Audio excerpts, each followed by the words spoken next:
plots, schemes, sex, affairs, murders, and wars, all for the control of a throne. All of this sounds like the plot for Game of Thrones, right? Well, it all happened in real life as well, where primarily two families fought in divided England for control of the throne: the Yorks and the Lancasters. What was the cause of this great civil war? How complex and intricate were the political maneuverings?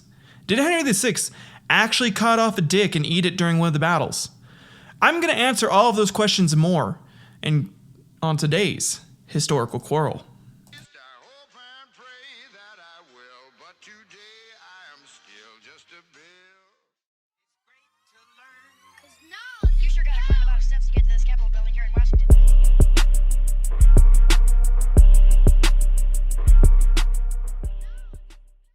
Welcome back to Historical Quarrels. I'm your host, Tyler Eckhart, and I'm here with... Where am I? You're with me. You said there'd be food. Shut the fuck up. You said there'd be food, and now I'm chained to a chair in front of a microphone, man. Anyways, it's Braden. He's definitely not chained up to a chair. Anyone calling the cops on me can suck a dick, because he's going to be here for a while. No, guys, just want to say thank you for all the love and support. We've been growing quite a bit, actually. We had an increase of 30 downloads this last week. Not bad. Yeah, pretty good. And then we had a not like a major increase in total of live plays, but it was around like 20 more, which is really good still. It's growth, and growth is what's important. Exactly. The main announcement for this week is, as you guys may have noticed, we've upgraded the audio quality. It's It definitely sounds a lot better. So we finally got that done. Audio has been upgraded. So upgraded. Aww. No, I'm super stoked about it, guys. It's I got the Shure SM7. I love it. I think it's great. Not sponsored. Yeah, not sponsored. I fucking wish. But I did get a good deal on it. So, you know, if you guys want good deals on audio equipment, go down to Guitar Center. They have about 50% off on a lot of objects. Also not sponsored. Definitely not sponsored by Guitar Center. Yeah. But yeah, besides that, we have, from that growth, I'm assuming a lot of you are sharing with your family and friends, which is great. Please keep doing that if you like the show.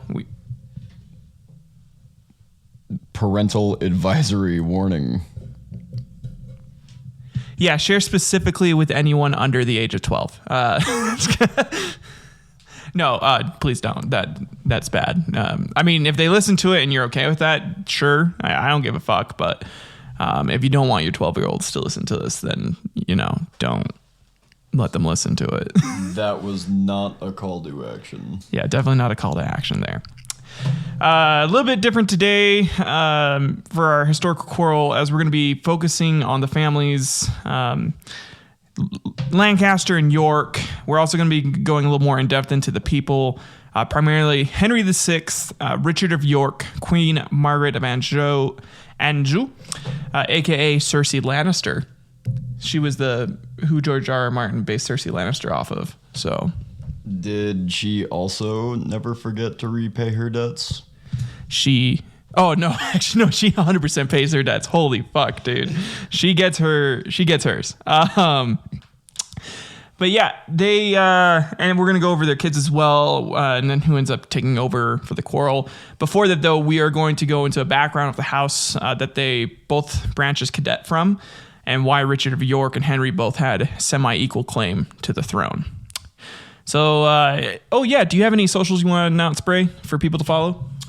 Yeah, I stream every Thursday night from 5:55 to 6:02 on Chatterbait. Because of certain things, it is never the same username, and it is never the same thumbnail. So, if you want to find me, you'll find me. That's all I could say. He has lots of tattoos, and his dick is curved to the left a little. To the right, actually. Oh, to the right. Sorry, I look at it from a different angle. All right, guys, let's go ahead and get into this. Let's start this lesson by meeting the family who our quarrelers are descended from. House Plantagenet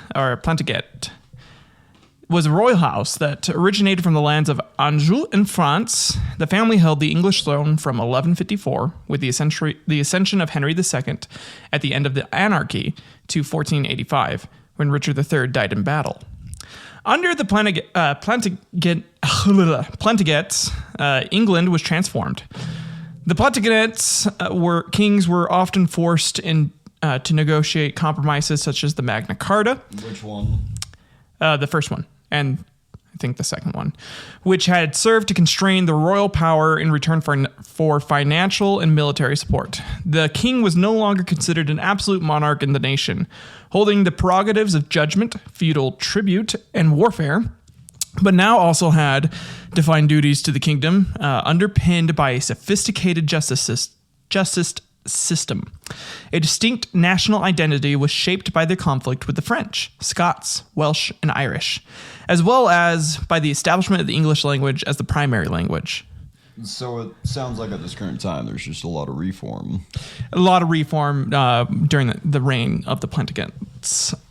Essentially, these guys they fucked up so bad that they lost the right to be a king that could do whatever the hell they wanted to do.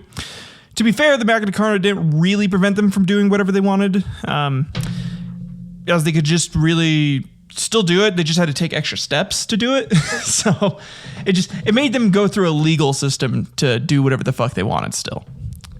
I hate going through the middleman whenever I want to do what I want to do, and then I have to go through like 6 different people. Yeah. I hate it. Yeah. If I was a king and then they still made me go through that, I'd be pissed too. Yeah, it's a little annoying, and that's essentially what happens with this family. In the 15th century, the Plantagenets were defeated in the 100 Years' War and beset with social, political, and economic problems. Popular revolts were commonplace, triggered by the denial of numerous freedoms. English nobles raised private armies, engaged in private feuds, and openly defied Henry VI. So, I don't know if you share the same problem as me, but if I spend a lot of time doing something and I spend a lot of time like focusing, but the chance for failure is very high and very definite, the longer I spent trying to do something, if I fail at the end, yeah. Right? Like, if you spend all that time trying to accomplish a goal and you fail, that destroys you mentally. Now, imagine if you were fighting a war for 100 years. 100 years. And you fucking lose. The worst part is they almost... So, it's funny you say that. Henry V almost won. He was literally 2 years away from being the French and the English king after having conquered almost the entirety of Europe. And his son fucked it up. I thought blue balls were bad, but so bad, dude. I thought blue balls were bad, but at least when it happens to me, I don't lose an entire kingdom. France. Potentially battalions of men, all of my money. Most of your money. That's I'll take the testicle pain. I'll take the nutsack pain any day of the fucking week. Yeah, so Richard of York, the third Duke of York, adopted Plantagenet as his family name in the 15th century. Plantagenet, or Plantagenest, had been a 12th century nickname for his ancestor Geoffrey, Count of Anjou and Duke of Normandy. One of many popular theories suggests the blossom of the common broom, a bright yellow, gold flowering plant called the genista in medieval Latin, as the source of the nickname. There is a few other sources as well that we'll go over. So what you're telling me is that brooms grow on trees? Yeah. Why do they cost so much? I don't know. It explains why they suck, but why are they so expensive if I could just go out to a tree and prick a broom off of it whenever I was trying to clean something up? Are you willing to do it yourself? Carry on. That's right.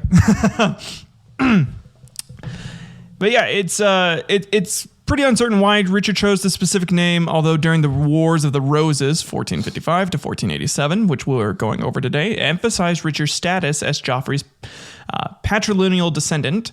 The retrospective usage of the name for all of Joffrey's male line descendants was popular during the subsequent Tudor dynasty.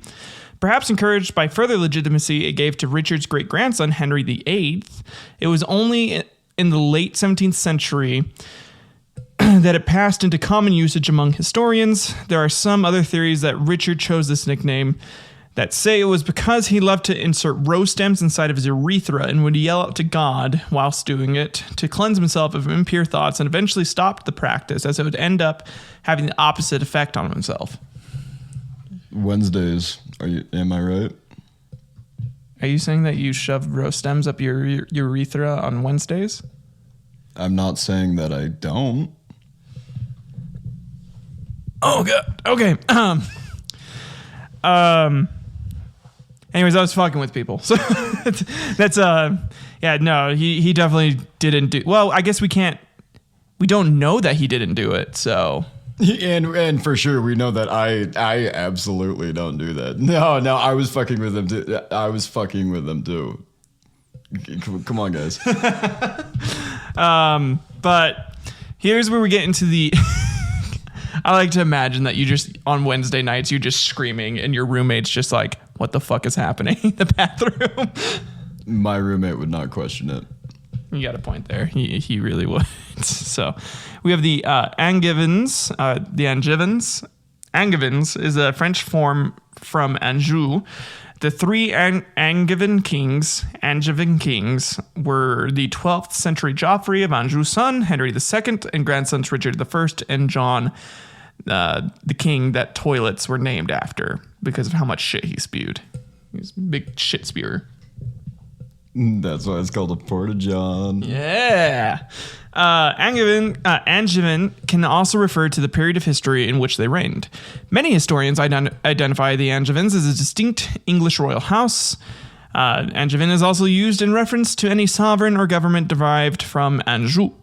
As a noun, it refers to any native of Anjou or an Angevin ruler, and specifically to other counts and dukes of Anjou, including the ancestors of the three kings who formed the English royal house, their cousins who held the crown of Jerusalem, and to unrelated members of the French royal family who were later granted titles and formed different dynasties, such as the Capetian House of Anjou and the Valois House of Anjou, where Margaret's from. So the Queen Margaret, Cersei Lannister's from.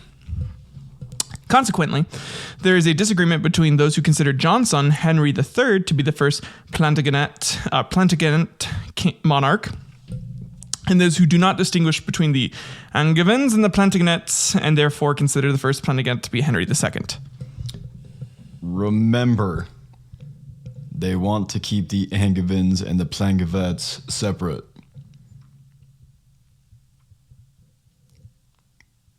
Just something to think about. Yeah, no, there's actually quite a few historians who do try and separate them. I think a lot of it has to do with the fact that it's a little easier to break it up into like historical periods. However, in my opinion, there isn't really a difference. They're all kind of descended from the same line. So the disputes would be like legitimacies of birth at that point. So the later counts of Anjou, including the Plantagenets, were descended from Geoffrey II, Count of Gâtinais, and his wife Ermengarde of Anjou.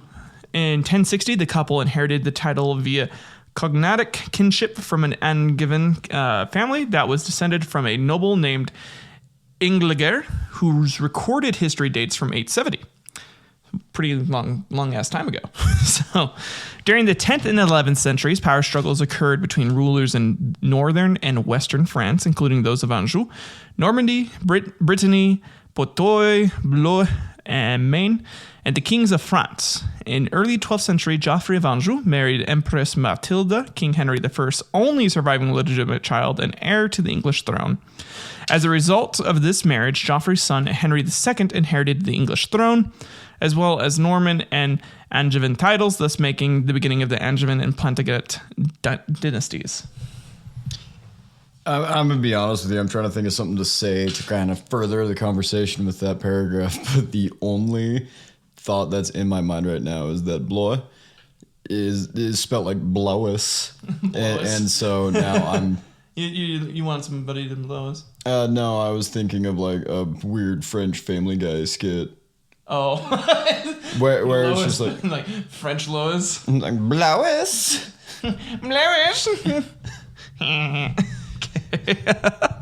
Oh, that'd be funny. Man. It would make Family Guy watchable. Right? Oh, God. But yeah, anyways, the marriage was the third attempt of Geoffrey's father, Fulk V, Count of Anjou, to build a political alliance with Normandy. And we'll see later on that Normandy is basically impossible. You have to fucking conquer Normandy if you want it to work with you. Hitler tried. Everyone fucking tries to conquer Normandy. It's bad. His first espoused daughter, Alice, to William Adelin, Henry I's heir. After William drowned in the wreck of the White Ship, Fulk married another one of his daughters, Sibylla, to William Citeaux, son of Henry I's older brother, Robert Curthose. Henry I had the marriage annulled to avoid strengthening William's rival claim to Normandy. Because Henry I knew what the fuck he was doing. He was like, nope, can't have that shit go on. So, finally, Fulk achieved his goal through the marriage of Geoffrey and Matilda. Fulk then passed his titles to Geoffrey and became king of Jerusalem. Again, there's so much political maneuvering just in this first part. And this is what's going to lead us to the 100 Years' War, is people just fucking with each other. I'm not even good at chess, so the fact that each piece could move in infinite number of ways is already kind of just going bleh. Yeah. Yeah, no, that's essentially what they're doing. They're just kind of moving pieces around to guarantee that their bloodlines have some control of the throne. They don't really care about themselves having power. They care more like their prosperity gets it. Okay, so they have an incest meter, and their goal is to make enough progress in that meter so that way their families can always continue to progress that meter. Yeah, kind of. It actually, surprisingly, not that much incest happening right now. Yet, yeah. Well, kind of. I guess like they're cousins. A lot of these people are cousins, but like they're second cousins. Which, according to DNA, apparently that's the perfect match. Man, that's scientist. That ain't me. That ain't me talking that shit. I'm just gonna let that hang there. All right, that's fair. Okay. So, arrival in England. When Henry II was born in 1133, his grandfather, Henry I, was reportedly delighted, saying that the boy had then absolute biggest stones he had ever seen at that point, and that he will plow all of Europe with his seed, which would make Henry I proud, since he too was also a prolific layer of pipe in Europe. The allegory for myself is rather interesting. When I was born, my dad said the exact opposite. Tiny balls. Tiny balls. Tiny balls, this boy will never pipe.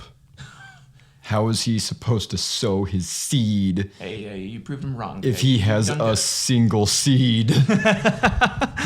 Yeah, I've seen your baby pictures too. You grew out of it, you know. It was a growing phase. That's all it was. That's okay. Now stay to your chain chair, okay? Don't rattle the chains. Snacks. Yeah, that's right. I need snacks. Give me the food. You lied to me. The birth reduce the risk that the king's realm would pass to his son-in-law's family, which was possible if the marriage of Matilda and Joffrey ended childless. The birth of his second son, also named Joffrey, increased the likelihood of partible inheritance following French custom, in which Henry would receive the English maternal inheritance and Joffrey the Angevin paternal inheritance. This would separate the realms of England and Anjou, or France. In order to secure an orderly succession, Joffrey and Matilda sought more power from Henry I, but quarreled with him after the king refused to give them power that might be used against him. Which, makes sense, because why would anyone do that, even if it's your fucking kids? Like, why would I ever give my son an advantage over me when we play Super Smash Brothers? Just because he's 2 doesn't excuse how shit he is at the game. Maybe if he wants to win, he should fucking get good and stop playing D-tier characters like Dr. Mario or Mewtwo and get on my level and get good with Solid Snake, Pikachu, or Fox McCloud. I put in the work. I deserve the W's. This is true. His son sucks at Smash Bros. He used to try to play as Meta Knight against me, but I slapped him in the face, and he doesn't do that anymore. Little shit needs to understand his place, and will always be beneath me until he proves he's the superior gamer. MLG! I really do hope everyone knows that's a joke, and my 2-year-old only plays Mario Kart and Fighter Z and whoops my ass every time. So I tried to play Smash Bros with him, but he did try to pick Meta Knight, so I just turned the game off. I was not going to put up with that. Well, yeah, but the new Meta Knight's not OP. It's,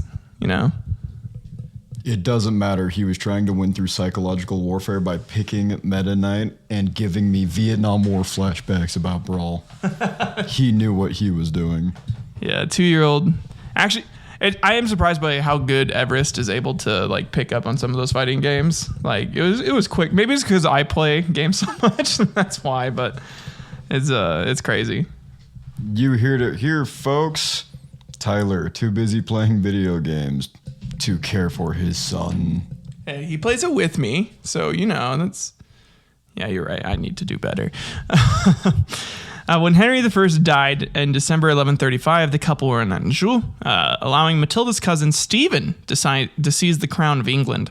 Stephen's contested ascension initiated the widespread civil unrest later called the Anarchy, a topic we're going to go more in depth later in a different episode. Next time on Dragon Ball Z. The Anarchy. The Anarchy of King Steve. Really, though, King Stephen. But then let's go ahead and get into the given zenith of Henry's siblings. William and Joffrey died unmarried and childless. Sam. Yeah, I get that. I don't, actually. I have kids, so, Anyways, the rocky marriage of Henry and Eleanor, who already had 2 daughters, Marie and Alix, through her first marriage to King Louis, produced 8 children in 13 years. William IX, Count of Poitiers, Henry the Young King, Matilda, Duchess of Saxony, who married a whole bunch of, a fuck ton of people. She gets involved with a lot of shit. Richard I, King of England, Joffrey II, Duke of Brittany, Eleanor, Queen of Castile, who ends up marrying King Alfonso, and then John, Queen of Sicily, Count Raymond, who marries King William of Sicily, and then Count Raymond the Sixth of Toulouse. Jean, King of England as well, was also one of the kids. Henry also had illegitimate children with several mistresses, probably as many as 12. So that joke about him laying pipe earlier was fucking true. He likes to lay pipe. These children included Joffrey, William, Peter, and 4 children who died young by Alice, the daughter of Louise the Seventh, while she was betrothed to his son Richard. She literally went full. That episode of Game of Thrones where Joffrey finds all the bastards of the Baratheons and has them fucking murdered? She pulls the same shit. And had them hunted down. It's crazy. Well, yeah, because in nature, when there is a new male lion that takes control of the pride, the first step is to slaughter all the children that would challenge him. Yeah. So it's nature. It's nature. We are just animals. Yeah, royals more so. They were heartless fuckers. So This is why the picture for the royalty is usually represented by a lion, because they will kill all the babies. Yeah, especially the Turks, man. Like the Turks and the Ottomans. Dude, when I get into that with the Rome and Carthage episode that I'm planning, it's going to be... They did some crazy shit with their kids. Leave a comment if you will be listening to that future episode. Engagement. Yeah. Talk about, and then tell me what else, what other quarrel you'd like me to investigate further into and, shit on. So, William's many competencies and importance as a royal bastard led to a long and illustrious career. So, remember again, Henry I's proclamation. I'm just saying he was right about his son. Henry II had a whole bunch of kids. So, I will neither agree nor disagree. His opinions do not reflect my own. Yeah. Henry reasserted and extended previous suzerainities to secure possession of his inherited realm. In 1162, he attempted to reestablish what he saw as his authority over the English church by appointing his friend Thomas Becket as Archbishop of Canterbury. Upon the death of the incumbent Archbishop Theobald, Becket's defiance as archbishop alienated the king and his counselors. Henry and Becket had repeated disputes over issues such as church tenures, marriage of Henry's brother, taxation, whether or not whores were allowed, how much of the tip constituted anal sex, and if anal sex was wrong, why were the priests allowed to do it? Important stuff. Look, I don't know why they are trying to think of banning anal, okay? If God didn't want anal to be a thing, why did he make the happy button up in there? It's function over... It's form and function over substance. Got a point. You got a really good point there. And I agree with you. Definitely important form and function for the ass. When was the last time you had your happy button pressed? It's been a long time. It's been a really long time. Anyways. Henry reacted by getting Becket and other English bishops to recognize 16 ancient customs in writing for the first time in the constitutions of the Clarendon, governing relations between the king, his courts, and the church. When Becket tried to leave the country without permission, Henry tried to ruin him by filing legal cases relating to Becket's previous tenure as chancellor. And it's super funny to me that even back then, all it came down to was like courts and legal issues to try and fuck someone over completely. I also like how the king was basically going, hey, this guy, he's kind of a dick. That's it. That's all I'm going to say. That's all the proof I have. Arrest him. Do not allow him to flee the country. Yeah. Well, actually, a lot of the legal cases were to how he used church funds. But... proven false mostly. Becket wasn't actually all that bad. The worst part is they used to be friends. Like Henry and Becket used to be friends. So just bitter differences in how to govern and rule. So yeah, Becket fled and remained in exile for 5 years. Relations later improved and Becket returned, but they declined again when Henry's son was crowned co-regent by the Archbishop of York, which Becket perceived as a challenge to his authority. He also hated the Archbishop of York for always teasing him with this plumptious, sweet, juicy ass that he just never got to tap. JK, he just liked feeling important and in control, and that took away his in control feeling.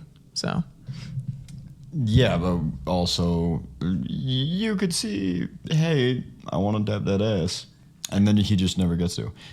And also the situation, right? Yeah. It's like telling the people you live with, you will not, under any circumstances, paint this room pink. And then you just fuck off and move, and you're gone for 5 years, and you come back, and it's not even the same people anymore. And then you just look at them and go, why the fuck is the room painted pink? Yeah, just like right before you left, or like right after you left, they painted it. It's just been there for a while. But yeah, Becket later excommunicated those who had offended him. When he received this news, Henry said, What miserable drones and traitors have I nurtured and promoted in my household, who let their lord be treated with such shameful contempt by a low-born clerk? He called his friend a fucking low-born clerk. Like, No, my office worker clerks must only be of the highest purebred highborns. I won't have any of this peasant nonsense. yes, you can't be having peasant asshole with your dinner. You have to have royal asshole. You have to have grade A5 asshole and Michelin star office. Yes, and this all must be made. Delicious. But yeah, so reminds me of the Game of Thrones episode where the church in King's Landing starts taking over and trying to fuck with the Lannister and Tyrell families. There's lots of parallels here to Game of Thrones. I'm not going to point out all of them, but a few that I see is remarkably similar because, I mean, the whole like arc that Cersei had to go through season 5 and 6, pretty wild with the church. So what you're saying is that when Game of Thrones was going in accordance to the books, which were a parallel, should you say, of reality. Yeah. That's when it was good? That is precisely what I'm saying. Yes. I fucking miss. I wish that George had written more, so we could have had a decent season 7. 7 had like 2 good episodes, 1.5, and then 8 was shit. I thought D&D was like, so the director's D&D, I thought it was always like, oh, their names are this and this. I can't be bothered to remember their names. They both start with D's. There's only so many names you can think of that start with a D. It's like, we're going to name our directing duo D&D because we're huge nerds and we're going to follow the script. And then they did the most un-nerdy thing that a dork would do, and they deviated. Well, I mean, part of it was because they just wanted to hurry up and get to, Old Republic and use all the EU lore. Old Republic, isn't that Star Wars? Yeah, they were trying to get to do the Star Wars stuff, and then because they fucked up season 8 so bad, they don't get to. All I'm saying is, if they were true nerds, they wouldn't have done that. They would have waited. Oh, yeah. As long as it takes. And then George R.R. Martin will die. And then Brandon Sanderson will come, write the entire book in the span of a week. And that's all you have to wait for. True. So true. He would. Man, that guy. How fast did he finish the Wheel of Time? It was quick, right? It was like a year, if that. No, it's literally because Brandon Sanderson will look at a thing he likes, and then he basically writes fan fiction for the thing that he likes, and he has all of these ideas and go, hey, I'm a fan of this. I'm not in charge of this, but if I was... And then all of a sudden people give him the property, and he's like, well... it's done. He's like, it's done. It's been done for 5 years. Holy shit. Right? Mark my words. Mark my words. The next From Software game comes out, and it's Brandon Sanderson Dark Souls. That game, it's already done. It is already done. Yeah. Okay. Well, that's good to know. Anyways, after that all went down, 4 of Henry's knights killed Becket in Canterbury Cathedral after Becket resisted a failed arrest attempt. Henry was widely considered complicit in Becket's death throughout Christian Europe. This made Henry a pariah. In penance, he walked barefoot into Canterbury Cathedral, where he was severely whipped by monks, which... I bet Henry was more than happy to let happen to him since he didn't have to deal with fucking Becket anymore. Also, he may have been into getting whipped. It does feel pretty good sometimes. We do different things on Wednesdays. You like the whip. I do enjoy the whip. What I enjoy on Wednesdays will remain unstated and up in the air. Lots of things shoved in the urethra. Anyways, from 1155, Henry claimed that Pope Adrian IV had given him authorization to reform the Irish Church by assuming control of Ireland. But Professor Anne Duncan's research indicates that the Laudabiliter is a falsification of an existing letter, and that was not, in fact, Adrian's intention at all. It originally allowed Henry's brother William some territory. Henry did not personally act on this until 1171, by which time William was already dead. So he essentially just lied, was like, hey, this is this is what the Archbishop said I could do, so I'm going to go ahead and do it. And then no one fucking questioned him until hundreds, almost a 1,000 years later. Hey, church. Yeah, I know technically I'm not supposed to do this legally, morally, theologically, but hey, God just spoke to me. Yeah, God totally spoke to me, and he says it's cool. He says it's cool. He says usually this is the rule, but you, my dude, I'm gonna make an exception for you, boy. 100%. That's what Henry VIII does to justify a lot of his shit, actually. So, yeah, would not be. He's probably like one of the first kings to kind of try and do that, but he definitely won't be the last. Henry ends up invading Ireland to assert his authority over knights who had accrued autonomous power after they recruited soldiers in England and Wales and colonized Ireland with his permission. Henry later gave Ireland to his youngest son John. In 1172, Henry gave John Castiles of Chinon, Loudon, and Merbrew as a wedding gift. This angered Henry's 18-year-old son, Henry the Young King, who believed these were his. You thought you had a good Christmas coming up? Oh, what did you get your kid? A Nerf gun, a doll, a pony? You ain't shit. Henry gave his son countries. You are bad parents if you cannot give your child a country to do with as they please. Yeah. Well, actually, we'll get into this. A rebellion by Henry II's wife and 3 eldest sons ensued.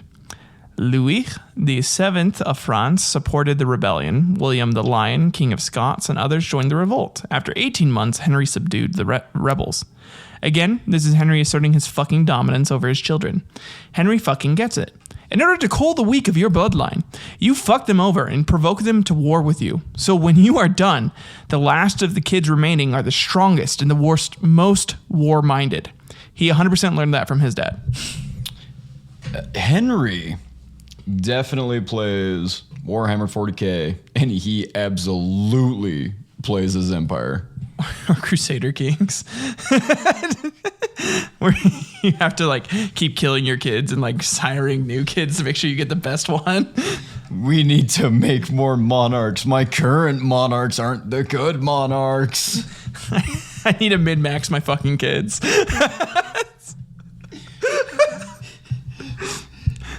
I don't understand. I just want the strongest kids, but the grind is so long and tedious, and I just have to keep doing it because RNG is not on my side. Dude, it never is, man. Those poor kids, there are so many sacrificed. So many. They should have rolled better, dude. What do you expect? Good point. In Le Mans, in 1182, Henry II gathered his children to plan a partible inheritance. His eldest surviving son, Henry, would inherit England, Normandy, and Anjou. Richard, his mother's favorite, would inherit the Duchy of Aquitaine. Geoffrey would inherit Brittany, and John would inherit Ireland. This resulted in further conflict. The younger Henry rebelled again, but died of dysentery. Or so they say. Other sources say that Henry II had him fucking poisoned with bits of peasant shit that was put into Henry the Younger's meals. Either way, he died of shit.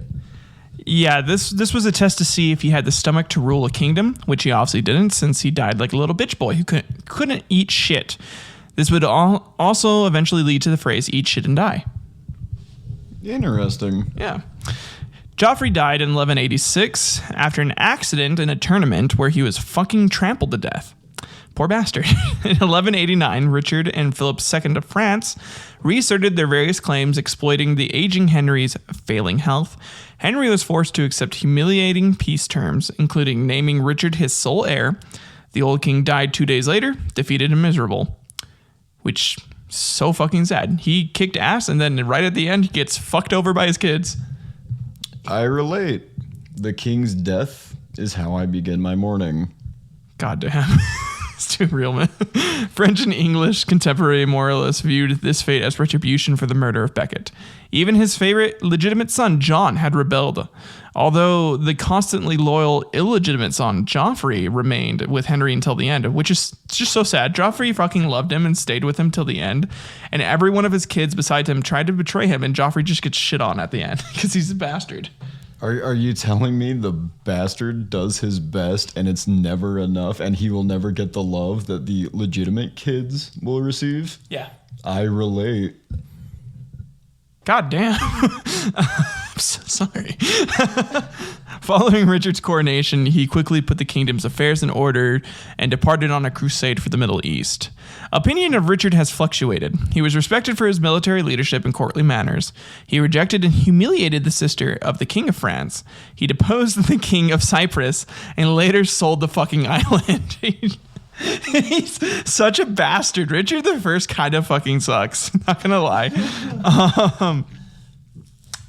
Yeah, he on his third fucking crusade, he made an enemy of Leopold V, Duke of Austria, by showing disrespect to his banners as well as refusing to share the spoils of war.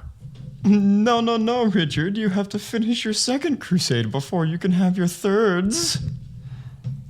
No, he's like, no, it's mine. I get to have both. I get to have two crusades at once. Because he's French. So. Jeez, Richard, why does your mom let you have two crusades? It's because he was the favorite. So, you know. And when you're the favorite, you get to do whatever the fuck you want. I never got to have two crusades. Same. He was rumored to have arranged the assassination of Conrad of Montfort. Less rumored and more of historians know he did it. There just aren't any documents directly stating that he did order it that we can find right now. But he fucking did it, essentially, is what most of them have said. Well, when you do a crime, just don't leave a paper trail. You'd be amazed how easy it is to get away with something when nothing is written down. Also, good point. His ruthlessness was demonstrated by his massacre of 2,600 prisoners in Acre. No. I totally didn't kill that one guy, but yeah, those 2,600 people. Yeah. Oh yeah, I did that. Yeah. I did that. It's called escalation. Richard did not give a fuck, man. He obtained victories during the Third Crusade, but failed to capture Jerusalem. According to Stephen Runciman, Richard was a bad son, a bad husband, and a bad king. Jonathan Riley Smith described him as vain, devious, and self-centered. In an alternate view, John Gillingham points out that for centuries, Richard was considered a model king. But the model is made out of poo-poo. But it is an excellent model. Of poo-poo, yes. An excellent model of shit. Which I assume the reason for that is everyone feared this man. He executed 2,600 prisoners on a fucking whim. I wouldn't want to know what he would do to me if he found out I talk shit and wrote negative shit about him either. I'm like, or any of his family members that loved him. Could you imagine the torture you would get? So...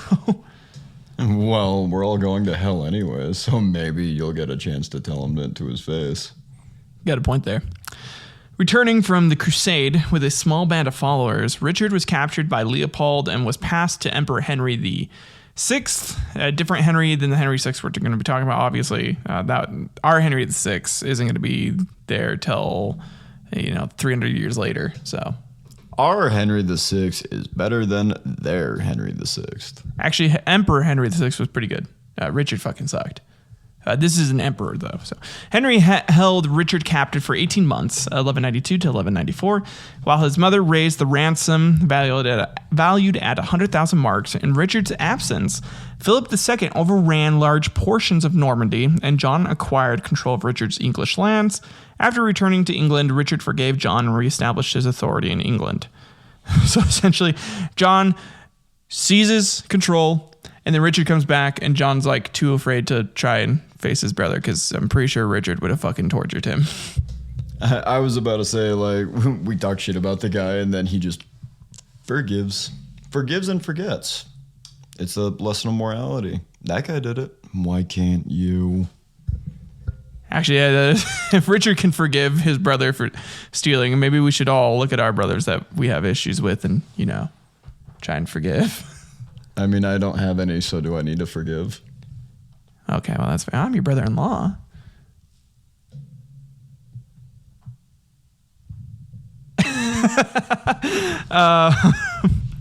He left again in 11. Oh, God, that hurts, man. That's cold. Richard leaves again in 1194 and battled Philip for 5 years, attempting to regain the land seized during his captivity. When close to complete victory, he was injured by an arrow during a siege and died 10 days later. Fucking took an arrow to the knee to end his reign. I was just about to say, do we know where the arrow hit him?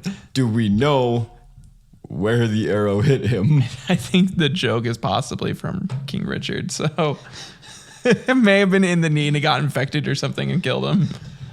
So what you're telling me is he was an asshole in real life, and then centuries later, he is the potential cause for a joke that has tormented my mind for the last 10 plus years.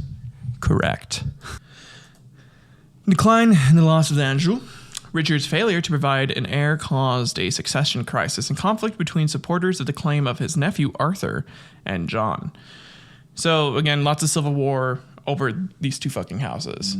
This is going to be a very constant theme between England and France, and even between England and England later. So, Guillaume des Roches led the Magnates of Anjou, Maine, and Touraine, declaring for Arthur. Once again, Philip II of France attempted to disturb the Plantaget territories on the European mainland by supporting his vassal Arthur's claim to the English crown. John won a significant victory while preventing Arthur's forces from capturing his mother, seizing the entire rebel leadership at the Battle of Middelburg, and his sister Eleanor, fair maid of Brittany. So she was hot. And people were like, yeah, that's hot. Oh, doth that be the fair maid of Brittany, the Brittany maid? Yes. Fair is she, and her beauty is far known and world renowned.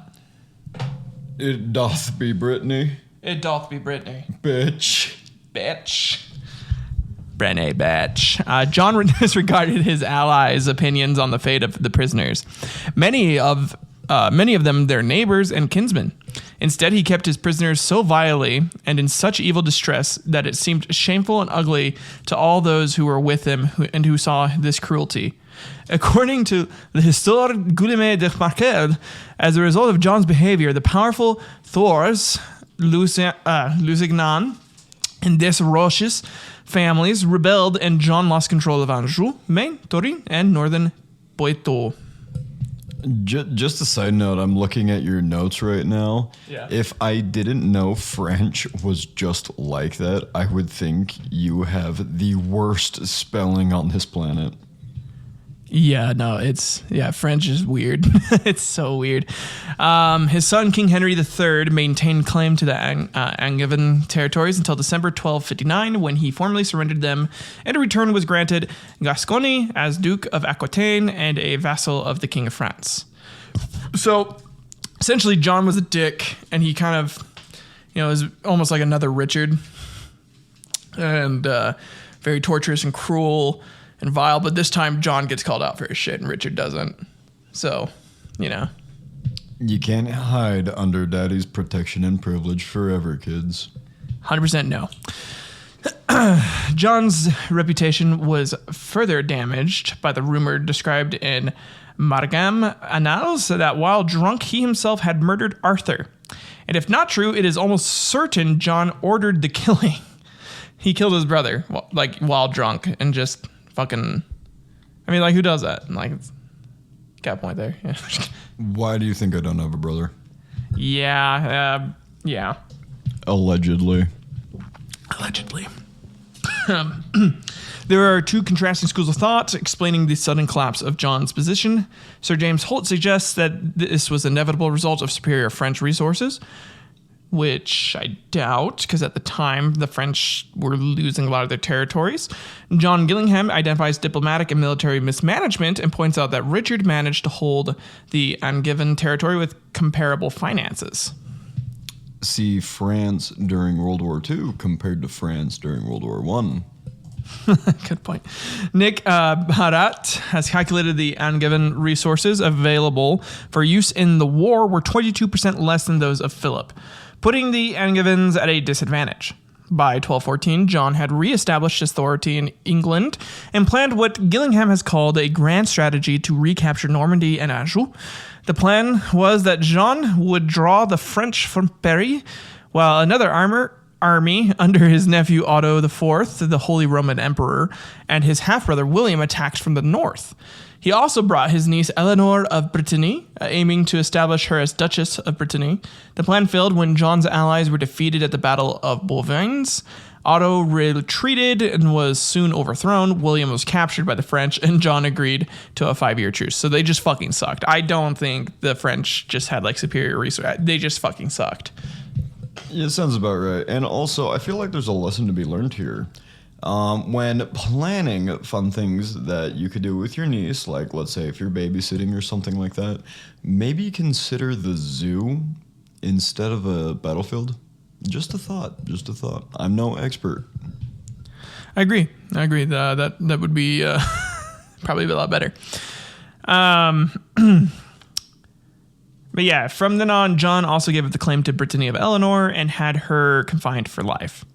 John's defeat weakened his authority in England, and his barons forced him to agree to the Magna Carta. So this is what leads us to the Magna Carta, the first one, which limited royal power. Both sides failed to abide by the terms of the Magna Carta, leading to the First Barons' War, in which rebellious barons invited Prince Louis, the husband of Blanche, Henry II's granddaughter, to invade England. Louis did so, but in October 1216, before the conflict was conclusively ended, John died. The official website of the British monarchy presents John's death as the end of the Angevin dynasty and the beginning of the Plantagenet dynasty. So the official British website, but again, it's all part of the Plantagenet dynasty. So, in my opinion, and many other historians' opinions. So what you're saying is your opinion reflects that of historians? Quite a few actually. Weren't the historians the one who wanted to segregate the families? There were a couple that wanted to as well, yeah. So there's many historians that agree and disagree. You said a majority of them agree. Yeah. There are a few that disagree, though.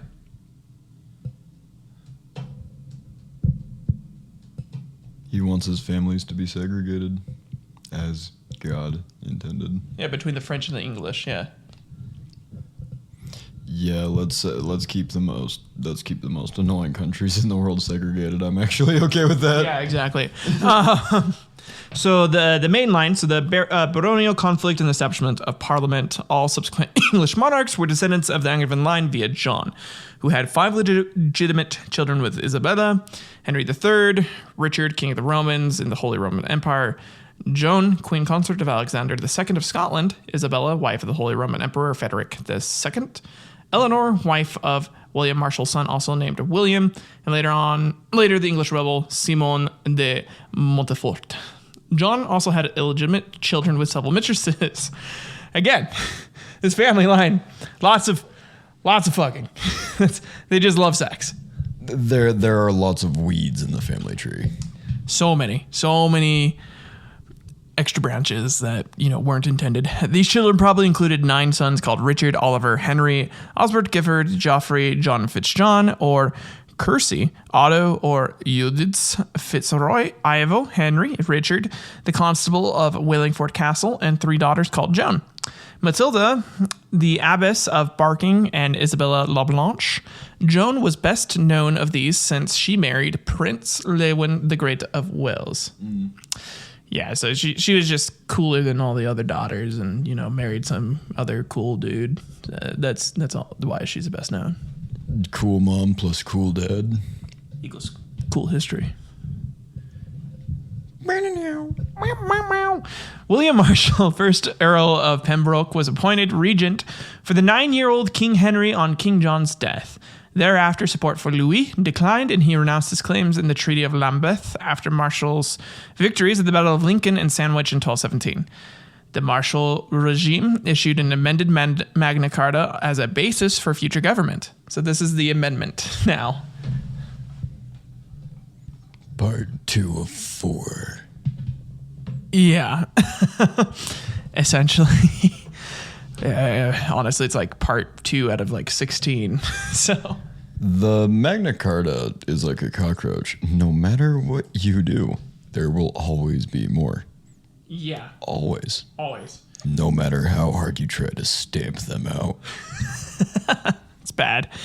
Despite the Treaty of Lambeth, hostilities continued and Henry's forced to compromise with the newly crowned Louis VIII of the France and Henry's stepfather, Hugh X of Lusignan. They both overran much of Henry's remaining continental lands, further eroding the Angevins' power on the continent. In his political struggles, Henry perceived many similarities between himself and England's patron saint, Edward the Confessor. Consequently, he named his first son Edward and built the existing magnificent shrine for the Confessor. I think he just wanted to suck the Confessor's dick, to be honest. My comment was, you think it would be someone with the office or nickname of Confessor that would unironically tell you to sound a rose bush. Yeah. In early 1250, what? I'm sorry, can you explain? I'm confused. Okay. All right, so this is going to be a mini lesson with Braden as we teach Tyler about the concept of urethral sounding. Yeah. What sounding is when a man... Wait. Is that what you're talking about, like with the rose bush? So you were talking about the urethral insertion?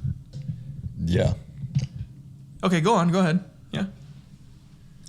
He takes a lubed or unlubed stick, or in this scenario, a alleged thorn bush, that is neither here nor there, and inserts it into his urethra and moves it up and down until completion.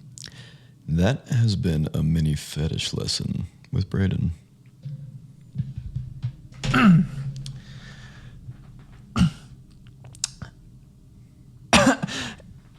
In early 1255, holy fuck, man. Okay. Yeah, in early 1255, a great council approved a tax of 40,000 pounds to dispatch an army, which quickly retook Gascony. During an assembly, feudal prerogatives of the king were challenged by the barons, bishops, and magnates, who demanded that the king reissue Magna Carta and the Charter of the Forest in exchange for support. Magna Carta 3. This time it'll work. We promise. It doesn't.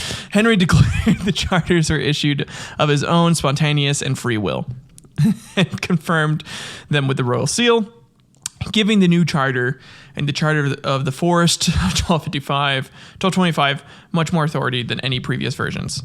All I'm going to say is if the law of the land was called the Charter of the Forest, I would trust it than if it was called the Magna Carta. Yeah, it gets so much worse, to be honest. You hear Charter of Forest and you're thinking of like woodland elves, like gnomes, fucking deer running around like a waterfall. Yeah, but for like a system of government? I would not say no to a system of government run by hippies tripping on acid. Yeah. That's fair. All I'm saying is they have a lot of ideas, and sometimes a small number of those ideas are actually good. That's fair. That's fair. I like to think that him saying that it was given of his own and spontaneous free will is like, when somebody has a gun to your head and they're like, suck my fucking dick. And then you get down on your knees and you suck the dick and you get, you're doing it and you get done and you're like, oh, yeah, no, I totally did that because I liked it. Please don't kill me. So.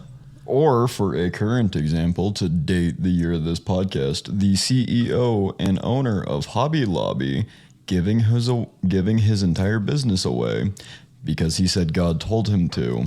And this is totally not related to the fact that his company lost millions after going on an extremely homophobic rant. Anyways, Henry III had 9 children. God damn. Way to bring it in, Bray. Yeah. The way that you help people retain information through lessons is by giving them something that they can relate to or observe. Yeah, so I mean, Henry III definitely is relatable with Hobby Lobby CEO doing some homophobic shit, man. And laying pipe across the land. Yeah, him and Henry II and Henry I. They all, and John. But he had 9 children: Edward I, Margaret of England, Beatrice, Countess of Richmond, Edmund Crouchback, who was granted the titles of states of Simon de Montfort in the Second Barons' War. Anyways, 4 others who died as children: Richard, John, William, Catherine, and Henry. Henry was bankrupted by his military expenditure and the general extravagance. The Pope offered Henry's brother Richard the kingdom of Sicily, but the military cost of displacing the incumbent Emperor Frederick was prohibitive. Matthew Paris wrote that Richard stated, "You might as well say, I make you a present of the moon, step up to the sky and take it down." And basically like, yeah, here you go. I'm going to give you all this. And then, but you're going to have to be the one to fucking do all the work to get it. Yeah, it's like when you're looking at like Facebook Marketplace or Classifieds or something, it's like, it's totally free, but you have to haul all of it away. Yeah. And then you have all the added costs of like gathering everything. It's crazy what he did. Or a company saying, hey, here's this nifty little self-checkout machine. You know you want to use it. You don't like talking to people. Add responsibility and chances of failure in exchange for not igniting your social anxiety. It's snowing on Mount Fuji. That was a haiku. Instead... No, it wasn't. It totally was a haiku. I ended it properly. It's snowing on Mount Fuji. Yeah, it's haiku. Oh, yeah, that's a haiku. Okay. So instead of Henry, going ahead and trying to take that, he purchased the kingdom for his son Edmund, which angered many powerful barons. The barons, led by Henry's brother-in-law Simon de Montfort, forced him to agree to the provisions of Oxford, under which his debts were paid in exchange for substantial reforms. In France, with the Treaty of Paris, Henry formally surrendered the territory of his Angevin ancestors to Louis IX of France, receiving in return the title Duke of Aquitaine and territory of Gascony as a vassal of the French king. So a lot of trading of lands at this point, which is going to cause a lot of territorial disputes, again, which will lead us into the War of the Roses, because no one knows who the fuck owns what. Are you telling me the Treaty of Paris immediately prefaced territory disputes? Yeah. Weird how that happened like multiple times throughout history, huh? Even modern history. Multiple times. Yeah. Disagreements between the barons and the kings intensified. The barons under Simon de Montfort, 6th Earl of Leicester, captured most of southeast England in the Second Barons' War at the Battle of Lewes.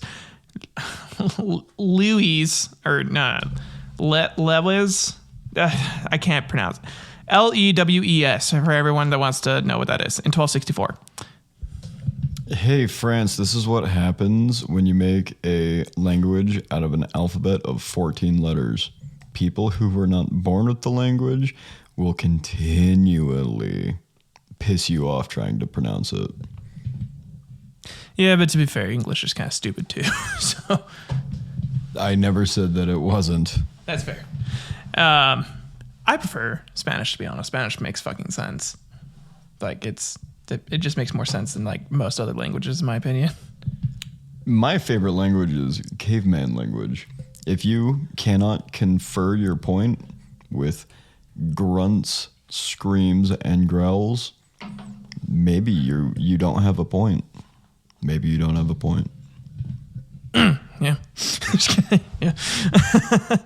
Yeah, no, I don't think I could fully convey that. So I probably don't have points. So you just disregard the rest of this podcast. Anything I say doesn't, no point.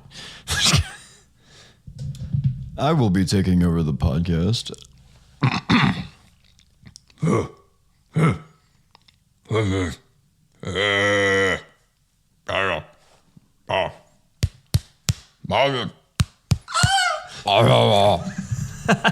Brayden has asserted his dominance using Neanderthal speak, so I have to go ahead and resign.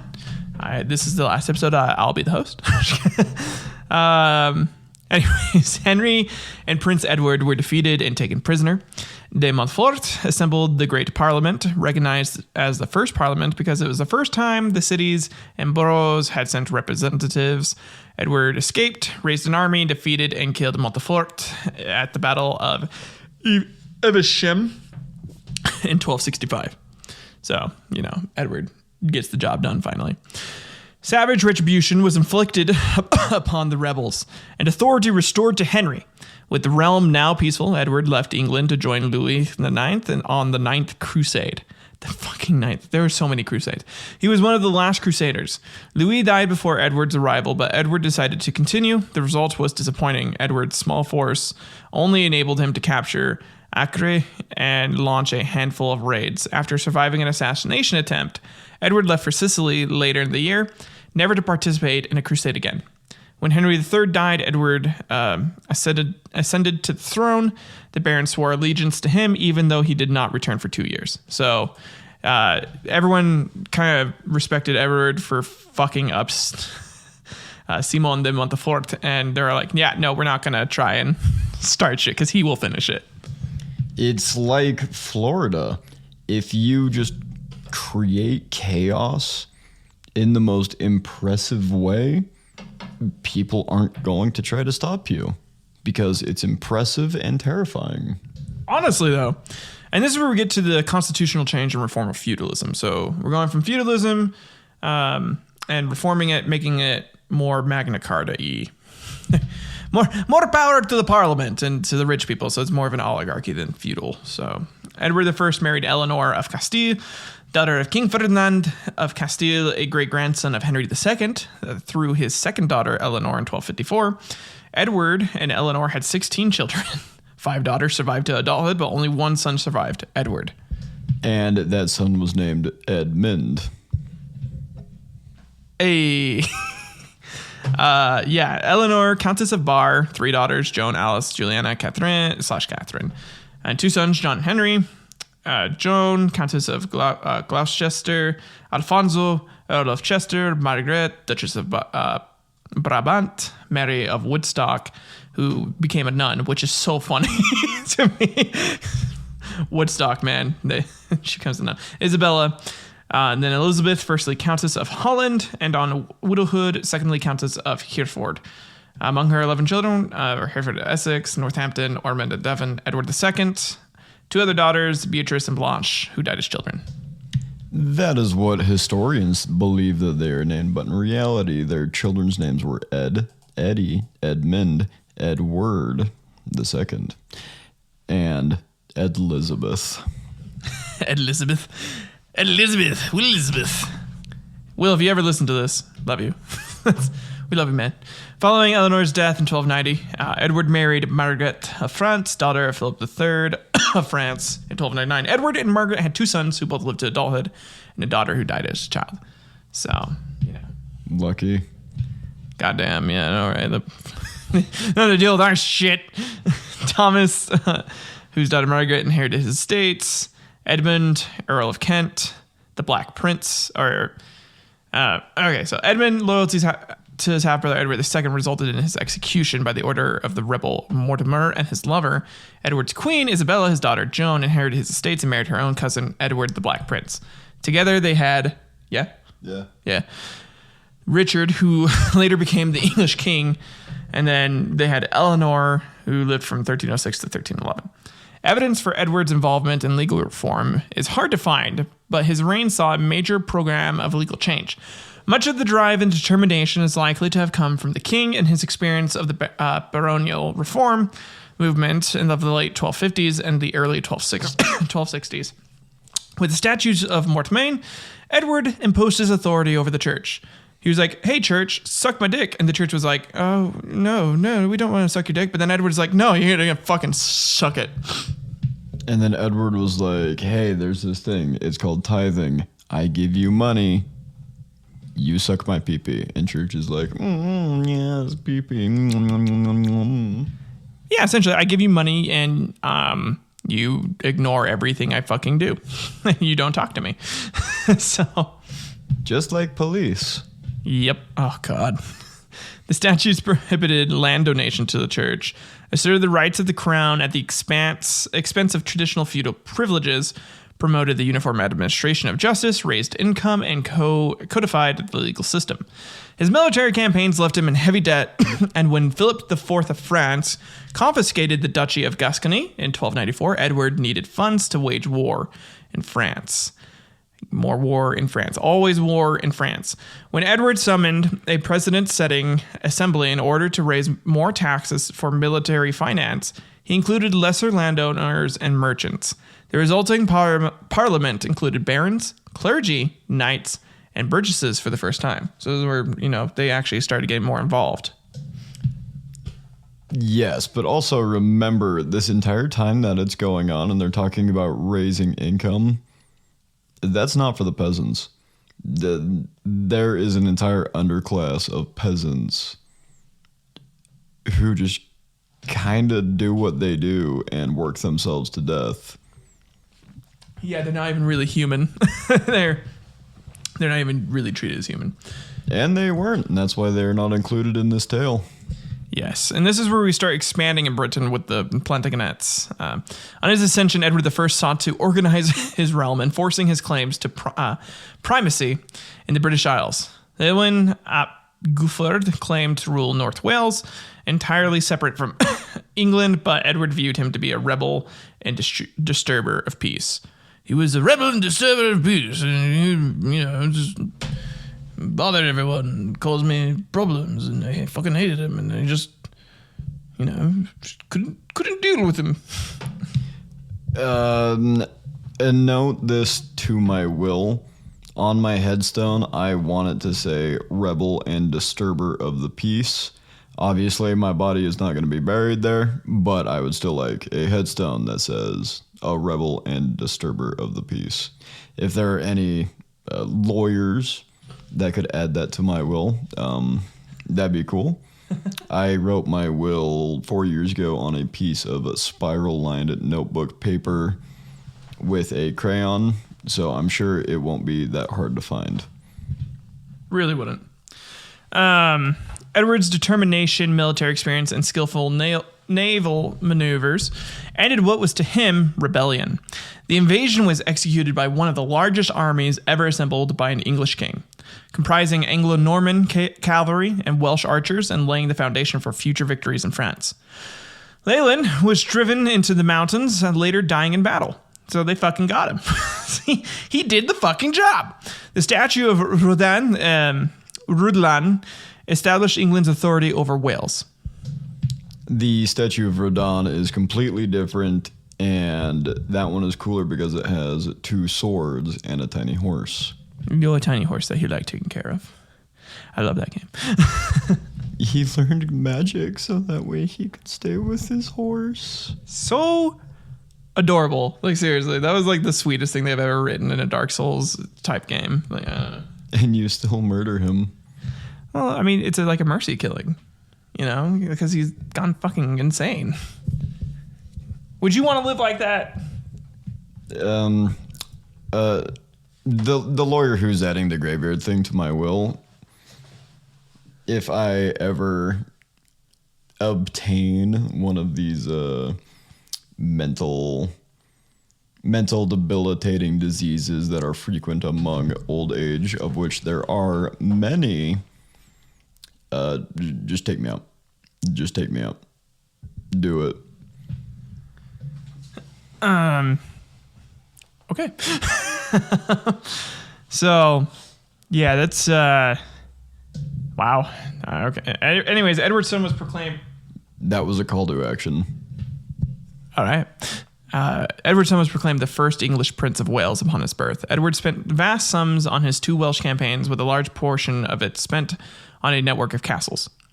Edward asserted that the King of Scotland owed him feudal allegiance and intended to unite the 2 nations by marrying his son Edward to Margaret, the sole heir of King Alexander III. When Margaret died in 1290, the competition for the Scottish crown ensued. By invitation of Scottish magnates, Edward I resolved the dispute, ruling in favor of John Balliol, who duly swore loyalty to him and became king.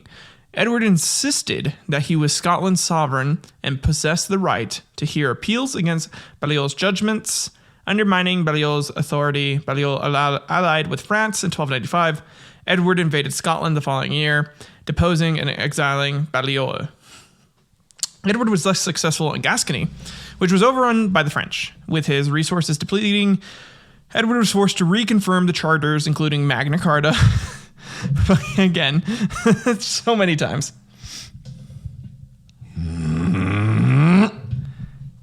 That was his grunt to, assert dominance again. To obtain the necessary funds, in 1303, the French king restored Gascony to Edward by signing the Treaty of Paris, another treaty. Meanwhile, William Wallace rose in Balliol's name and recovered most of Scotland. And thus had the biggest dick in all of the land. Yes. Wallace was defeated at the Battle of Falkirk, after which Robert the Bruce rebelled and was crowned King of Scotland. Edward died while traveling to Scotland for another campaign. King Edward II's coronation oath on his succession in 1307 was the first to reflect the king's responsibility to maintain the laws that the community shall have chosen. Ara es lu in French. I said that so wrong. I already know. And anybody that speaks French, I am not sorry. So he was not unpopular initially, but faced 3 challenges: discontent over the financing of wars, his household spending, and the role of his favorite, Piers Gaveston. When Parliament decided that Gaveston should be exiled, the king was left with no choice but to comply. Edward engineered Gaveston's return, but was forced to agree to the appointment of ordainers, led by his cousin Thomas II, Earl of Lancaster. So we have the Lancasters and Yorks working in the background now to reform the royal household, with Piers Gaveston exiled again. When Gaveston returned again to England, he was abducted and executed after a mock trial. So, despite him getting him back there, they still fucking kill him. The same thing happens in all mock trials, to be honest. I had a kid in high school who I had to watch face the firing squad. Goddamn. God, really? You don't remember that? It was you. Oh, yeah. Never mind. It's okay. He got better. I did get better. Holy shit. Okay. The ramifications of this drove Thomas and his adherents from power. God damn it, Brayden. Edward's humiliating defeat by Bruce at the Battle of Bannockburn, confirming Bruce's position as an independent king of Scots, leading to Lancaster being appointed head of the King's Council. Edward finally repealed the ordinances after defeating and executing Lancaster at the Battle of Boroughbridge in 1322. So Lancaster's kind of in the shit show right here, but then they get back up to power, and then they lose the power. The French monarchy asserted its rights to encroach on Edward's legal rights in Gascony. Resistance to one judgment in Saint Sardos resulted in Charles IV declaring the duchy forfeit. Charles' sister, Queen Isabella, was sent to negotiate and agreed a treaty that required Edward to pay homage in France to Charles. Edward resigned Aquitaine and Ponthieu to his son Edward, who traveled to France to give homage. I lost track of where it was. Thank you. With the English heir in her power, Isabella refused to return to England unless Edward II dismissed his favorites, and she became the mistress of Roger Mortimer. So she fucked around. She was having some fun. You know, Roger Mortimer, that's not going to be someone who is going to be unsuccessful. That's a successful name. Very successful. The couple invaded England and with Henry III, Earl of Lancaster, captured the king. Edward II abdicated on condition that his son would inherit the throne rather than Mortimer. Although there is no historical record of the cause of his death, he is probably believed to have been murdered at Berkeley Castle by having a red-hot poker thrust into his bowels. Thursday nights. Holy fuck, man. I cannot imagine a worse torture, to be honest. No, that's a lie. I can imagine quite a few worse tortures. But again, a red hot poker poked into like your stomach and then like stirred around essentially is what's said to have been done. Honestly, I thought you were making another joke. No, that's what happened. Oh. I have only told like a couple jokes. Every time someone has died, there was a part of me that goes, is he joking right now? Holy fuck, yeah. No. Truth is stranger than fiction sometimes. And in regards to what you said about not being able to imagine, I watched the Hellraiser movie when I was a very impressionable young boy. And it hasn't been the same since. Yeah, I get that. But yeah, no, just imagine a red hot poker going inside you and fucking around with your insides. I want you to picture that for a moment and just think about how fucked up that is to do to someone who surrendered and is giving you what you want and is just trying to make sure his son gets his shit. Will you please excuse me? I need to go to the bathroom for approximately 20 to 35 minutes. God damn, you're going to last a while there. A coup by Edward III ended 4 years of control by Isabella and Mortimer. Mortimer was executed. Though removed from power, Isabella was treated well and lived in luxury for the next 27 years. So even though she was definitely the main person being complicit in the murder of his dad, he was just like, no, fuck it. Just go away. I don't ever want to see you again. And she got away scot-free. Those who do not learn from the events of the past are doomed to repeat them. 100%. That brings us to the end of part 1 of this long tale of the War of the Roses and the history that led up to it. All right, that brings us out of our lesson today. What did you think? Like, what are your opinions so far in this whole ordeal? It feels like you were busy researching history and then you went along on a tangent and you made a AU fanfiction crossover of Warhammer 40K and Game of Thrones and just changed the names around when you realized I was on my way over to save face and try to make it sound relatively true. I wish I could tell you that's exactly what I did. I would feel impressed if that was my fan fiction, but that's... So there are 2 bits in there. There's the bit with Henry I saying his son had huge balls and was going to lay pipe everywhere. And then the bit with Becket and Henry II killing... Becket wanting to fuck the Archbishop of York. That was the other bit. But for the most part, the rest of it was all true. That's just history. So the parts that I would like, oh yeah, I could see a king saying that about his son's nuts, or Oh shit. or like a priest wanting to touch a pee-pee. The only two that I didn't question were the only two bits. Like, yeah, the main ones that I just kind of did the purpose mislead. So I thought I would be able to tell your sense of humor, but you know what? You got him. Got him. thank you. I worked hard on that. So I don't know. What are your thoughts so far between the relationships between like the kings and their sons, and how the land's getting divided? Essentially, this is turning into a confusing mess, which is definitely the purpose and why what happens. And so when it inevitably goes to hell in a handbasket, with this amount of setup being required, you know it's going to be stupid. Yeah. So essentially, this and then the next, probably the next episode is going to be covering the 100 Years' War and like the lead up to the War of the Roses. Because in order to understand why the Yorks and the Lancasters decide to like go at it, is mainly because Richard York is descended from this same line that Edward III is, and Edward III starts fucking around and like dividing up his kingdom during the 100 Years' War with the French kings.